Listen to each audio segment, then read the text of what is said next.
Well, first of all, you're quite right. What is the cap? It's not a cap to start with. Exactly. Let's try English.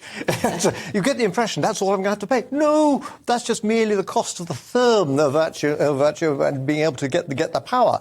No, you could find yourself using more power and paying a huge amount more. And also, that's a cap which will apply, once you understand what the cap is, to individuals. It won't apply to businesses.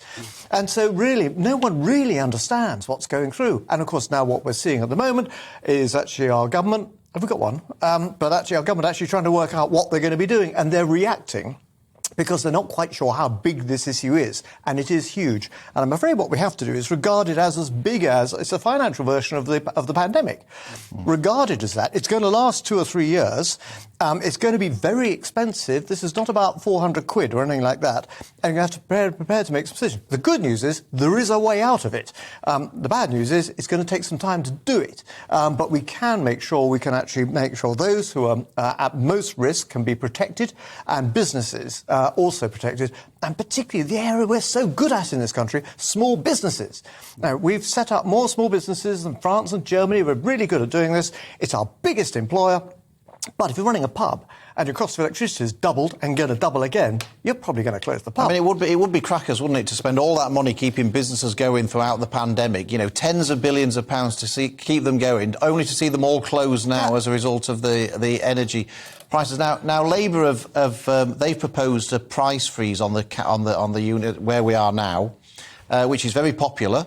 And would at least solve the problem in the short term. And I think there's a lot of merit in what they're suggesting, because the problem's so big. I don't really see a practical alternative. But I guess the problem is that no one knows how long these high energy prices are going to go on for. So you can say we'll do it for 6 months. It'll be a huge cost, but this could be going on for years and years and years. It could last easily 2 years, as I say, like the pandemic. So the thing to do is short term, you're quite right, put a cap in, stop it, so we can actually now try and measure what the situation is and how we work our way out of it. How you work out of it, is actually, I'm afraid, draw up a worse position, and it's going to cost billions. The government can still borrow billions.